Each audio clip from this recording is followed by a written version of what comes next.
नमस्कार। तमिलनाडु में थालापथी विजय का इतनी बम्पर जीत के बाद, इतनी ज़्यादा सीटें आने के बाद उनका शपथ ग्रहण समारोह होने वाला था, लेकिन इस समारोह को वहाँ के जो राज्यपाल हैं, राजेंद्र विश्वनाथन, उन्होंने रोक दिया है। जो पुरानी सरकार थी, वो 5 मई को भंग कर दी गई थी। मतलब जो स्टालिन की सरकार 5 मई को भंग कर देने के बाद अब नई सरकार का गठन किया जाना था और इसी उपलक्ष्य में जो अ, थलापति विजय हैं, वो शपथ लेने वाले थे। लेकिन वहाँ के जो राज्यपाल हैं, उन्होंने यह कहकर रोक दिया कि देखिए, आपके पास बहुमत का आंकड़ा नहीं है। असल में हुआ क्या था कि जो थलापति विजय हैं, वो 112 विधायकों के साथ राज्यपाल से मिलने गए और उन्होंने बोला कि मैं शपथ लेने वाला हूँ तमिलनाडु के सीएम पद के लिए।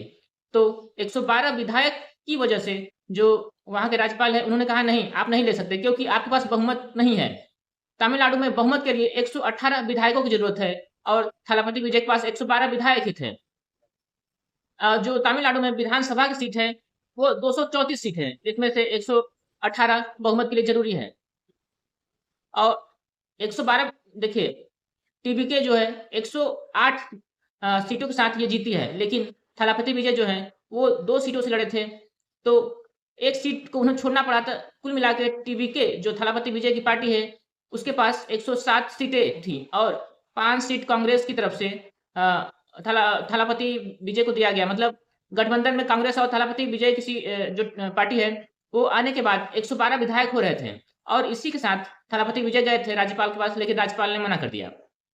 और ये भी अनुमान लगाया जा रहा था कि एडीएमके जो है, इसके इनके विधायक जो है थलापति विजय के पार्टी में मिलना चाहते थे, लेकिन इन विधायकों को एक रेस्टोरेंट में रोक दिया गया है। इनको नज़रबंद कर दिया गया है कि किसी भी तरह से जो थलापति विजय की पार्टी है, उनसे किसी भी तरह से ये विधायक ना मिले और उनमें ये ना चले जाएँ। इस तरह की जोड़-तोड़ की राजनीति चल रही है और ये भी अनुमान लगाया जा रहा था कि जहाँ बीजेपी नहीं होती है, वहाँ राज्यपाल काम करते हैं। यही दिखा जा रहा है, जिस तरह से दिल्ली में दिखाया जा रहा था। इस समय थलापति विजय की पार्टी टीवीके के पास 112 विधायक हैं और 6 और विधायक चाहिए। 6 और विधायक कहाँ से ला सकते हैं? इसमें पीएमके के 4 विधायक, आईयूएमएल के 2 विधायक, सीपीएम के 2 विधायक, वीसीके के 2 विधायक, सीपीआई के 2 विधायक, एमडीके के 1 विधायक, इस तरह छोटी-छोटी पार्टियों के 1-1, 2-2 विधायक हैं। अगर इनमें से 6 किसी भी तरह से आ जाएँ इस थलापति विजय की पार्टी में, तो हो सके तो थलापति विजय मुख्यमंत्री का शपथ ग्रहण समारोह हो जाए इनका और तमिलनाडु के मुख्यमंत्री बन जाएँ। बहुत-बहुत शुक्रिया।